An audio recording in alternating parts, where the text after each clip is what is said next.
I came across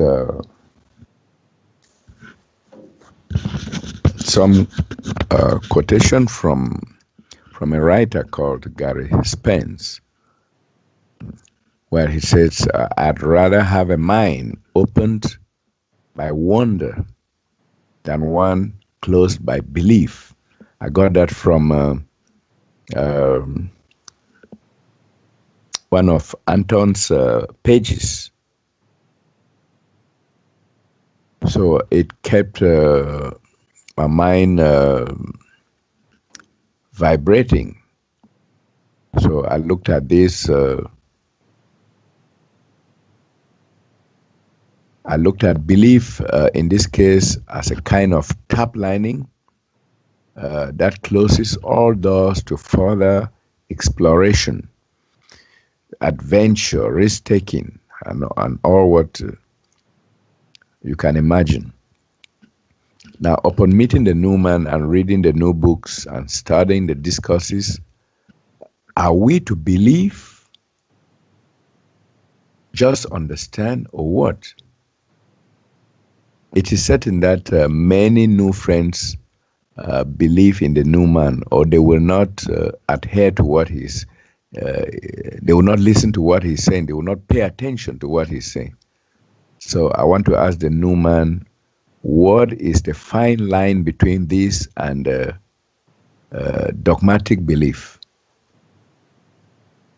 First of all, I want to go back to the idea of wonder and compare to belief. Okay, so again, we can add to that, and that is that yes, you have the idea of wonder. It's like, oh wow, you know, look at that sunset, or oh, the sky is big. That's wonder. But how about something better, and that is something wonderful? The isness life is. You see, we take that step further, don't we? Yeah, into the unknown. And so, you know, what people decide about me or anything, that's a choice. But again, the word belief was created as part of the ritualistic ideas and culmination of all these funny things that have taken place. Belief, hope, and faith. I go over those a lot in the books. And again, nothing is negated, and it's not a criticism. It's just pointing out that these things, when you take them, and so many things, even like I've said many times, happiness and sorrow and whatever, and you know, compare it to the sun, where is it? Doesn't exist, does it? Because simply it does, but it doesn't. You create it each moment, you decide it. And with what we're doing, many people use the idea of belief. And many times when we're talking, we use this idea. It's like, oh, I believe this, or, oh, this is what I believe, or this is what I think. And, you know, I get a little bit caught up in that too, because I got the personal self, and I'm not always prepared. I try to be as prepared as I can, but I really like to state things like, well, this is how I see it, or this is how I understand it, or this is what's been said, instead of using, kind of go around those belief things, because that's very easy to say. Well, I don't believe that, or, well, I believe what you're saying, Duane, you know, what, or I like it, or whatever. And again, it realistically has nothing to do with us. This is a world all its own. Everybody creates their own world, and the phrases and the communication are of a particular. So as we, you know, are on our own adventure, we're all on our own adventure, and with relationships and a lot of communication, we decide who we want to communicate with and accept their ideas or share them or what have you. We decide that. And but for most people, the belief thing is very easy, because they've come around many lifetimes hearing these ideas, and it really does unconsciously, in a way, tie one to the original sacrificial ideas of belief. Okay, so, and, you know, religion uses this all the time. Do you believe in God? They always use that statement, do you believe in God? And when I'm asked that statement, or anything by religious people, I always have fun and say, I'm fine with everything. And which I really am, because see, that just, for me, that just allows me to be indifferent to what others want for themselves, because really I'm not interested, but I will, you know, be present with them and be respectful to their free will, but at the same time they do what they want because I'm focused on the is. And so what the isness life is, what we're experiencing here, yes, it does exist in its own way, but realistically it has nothing to do with the isness because the isness is pure, real, and wonderful. And so, yeah, but as we're here, we also do use some things. I do too. Like I don't really care to use the word help, and I don't use the word problem. You'll never see the word problem in my books. If it is in there, somebody put it in there because I didn't put it in there. Paul used the word problem. I don't see problems. I see challenges. I see situations, circumstances, mainly challenges, but not problems. That introverts the person. And so all these words and phrases, yes, they do have meaning, and as we better understand how to communicate and really get things across that make sense, it's a good idea to take a look at these things because they really become unconscious habits to where the individual really stays tap-line to these things, and they don't realize eventually the effects show up. And so eventually the boys show them because there's a lot of effect that takes place unconsciously mainly, not consciously because you have 4 other unseen bodies. So most of our experience in creation is unconscious to the personal surface world that is created here. Just like an iceberg, you only see a part of it. Most of it is, not seen. And the same thing with what we're experiencing in creation. The 80% of it, you might say, because basically we just go off the 5 bodies, you don't see. You do experience it in a particular way, but as it comes down into the personal self decides how things are, as opposed to how life really is and how you, the real individual, is. So this becomes a struggle as you create this vehicle to have experiences in. And it's just like driving a car. You get into the car, it works fine for a while, but after a while, it ain't working. The power steering goes out, the brakes go out. It's like, oh, I'm going downhill. What do? I got to leap out of this thing, etc. But you need another vehicle to keep going. So again, this is the same way in the body world. And the belief idea, that word's very interesting. It's so predominant in society. And this is what the reptilians want. They wanted repetition of what they've decided so that they could control others. And just that word alone, and the little words like soul and God and whatever, as they, manicured these things. And the idea of soul is cute, but it really is the individual still unconscious, because again, it's the idea, oh, you have a soul. You don't know what that is. It's a cute idea. It's like, oh, it's, you're to save your soul and do things for your soul or whatever. But really, it's no such thing as. Again, it's all about, life's about awareness. That's it. It's you're aware or you're not. And you decide how to become more aware. So where does belief and all these things come in? So again, we decide how to communicate. And the words that I've created and the references and how I put things together, how I orchestrate things, it's all a reference to the true reality life is. It's not just saying a bunch of stuff that sounds good and knowledge that, oh, look what I know or whatever. No, it's not about that. Everything, my intent is always to express things that refer to the isness life is. And Duane, the great writer, well, Duane is just doing what Duane does. That's my created self. That's, just simply applying this. And so it would be like I'm the delivery guy and I have a van or a truck and I'm delivering things. So I use that vehicle to deliver things, and I'm delivering the new presentation. I don't see it as a mission. It's kind of a message in a way, but more so. But I don't like to use the mission or missionary thing because these things have really create a lot of distortion and destruction in the world, the missionaries. It sounds good, but everything they've created is distortion and destruction and control. So I don't see it as that, and we're not a teaching or a path. No, that's like the teachings of Jesus and all that. Hey, have fun with it. This is not a teaching, because teaching basically, the reference of teaching, especially so-called spiritual paths or whatever, which we're not, because we're real, it refers to traditional past, things that have come and gone, and really they're just floating apparitions. So you all come to this idea of belief, and most all these paths use the idea of belief, hope, faith, and it's usually about a god, which there are no such thing as. The gods are really conquerors, is what they are, just like the monarchy here.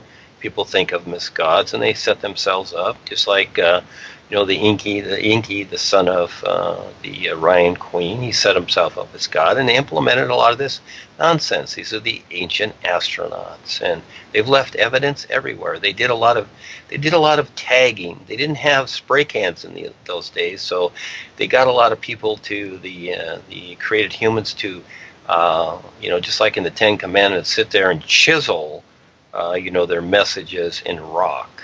And so again, let's just simply see things as they really are. So this is the fun adventure we have of discovering what's really taking place, but it's all about the nowness life is, which is so cool. And as you recognize this, you'll soon see that it's all now, and that whatever history is, okay, that's fine. You have fun with it. If you know it or not, doesn't matter. But eventually, as things come to you, you start to recognize them for what they are. And the best part is that you don't have to be bored anymore. Decide something wonderful. Hey, step up with us, because we have these projects. We're doing a lot here, and we're realistically showing the world how to do better and make sense of things, and give up this, this belief and this demise of agreeing with, the disorder of things. So anyhow, yes, just that little belief idea entails a lot, Charles, doesn't, and a whole lot more. And so we have nothing to do with that, but we do see, how it's ingrained in everything. And, again, people make the choice. If they want to keep doing that, have fun with it. But the end result is you'll forget you were here. You're just growing older, and you'll forget you were here. And that's it. Because unless people step up and recognize their real awareness, doesn't matter what they've done, what they've accumulated, etc., they're just growing old, and they will forget they were here. Yes, so, and in the meantime, they can believe whatever they want. Yes, thank you for sharing. Go ahead. And then they also think about losing their initiations. Now you are saying something real. I have come across a few of them that have asked me what about their initiation. Somebody asked me last week. I said, well, those initiations that you had were for that life level that you had. So if you want to start life afresh, you start afresh. The new journey does not require you, does not require all those levels of initiation. Only when you are real, then you start the new journey. Maybe we'll ask Duane to address this fear of losing the initiations or something. Yes. Hello, Duane. Yes. Yeah, I hear that. Thank you, Ibiok. And yes, that's always going to come up with the corporation. Or go ahead and mute, Ibiok. This is always going to come up. Yeah, go ahead. Thank you. Thank you for asking. And we'll finish it up with this. This is always going to come up, initiations, rituals, whatever. And yes, we've had a time with those. I was there too. But they became real with Rebazar and the Real Guides, where, that was the real side. But what the initiations, just like in the business world, just like when you go to school, you're going through the different levels for second, third grade, whatever. And it's kind of like that. It's in a literal sense in its own way. And it is necessary at times. But eventually, it doesn't become necessary. So once you've gone through the different grade levels, and even into college and through your degrees and whatever, and then you're out into life and living it and doing whatever, do these things matter anymore? No. And so, again, it's another emotional attachment that people have to ideas, when realistically, the initiations, just like going through school and getting your degree and having the job and whatever, it's all about experience, isn't it? And it really is.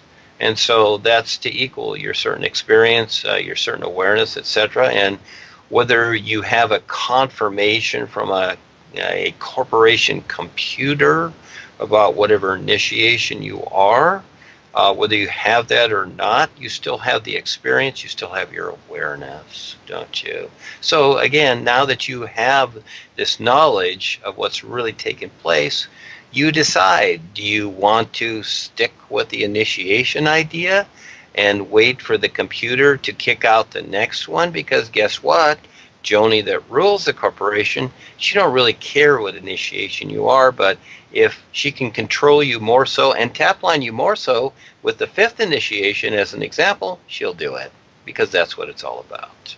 Yeah, it's not what it seems, this spiritual, this cute little spiritual idea. There's a lot more hidden to it, and if you really want to see it, you can ask Rebazar and the boys. They'll show you. It's not really that hard. It's not really that tough. But guess what? Most people won't ask. They're waiting for Harold to say something. And guess what? Harold ain't going to say anything, because Harold's the king. He only sees himself, and it's all about him. I'm surprised that when he's on stage, he's not chewing Hershey bars, because again, it's all about him and what he likes.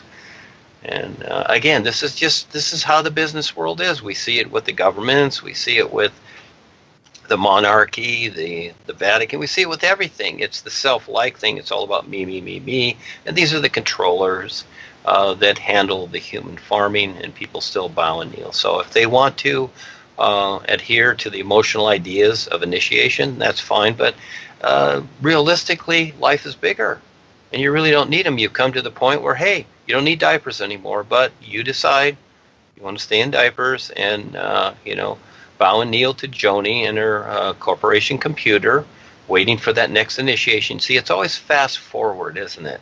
It's another form of stress, like, oh, I want to, you're the 3rd or the 4th, I want to get to the 5th so I can be saved. Is that your ticket to being saved? Is it really?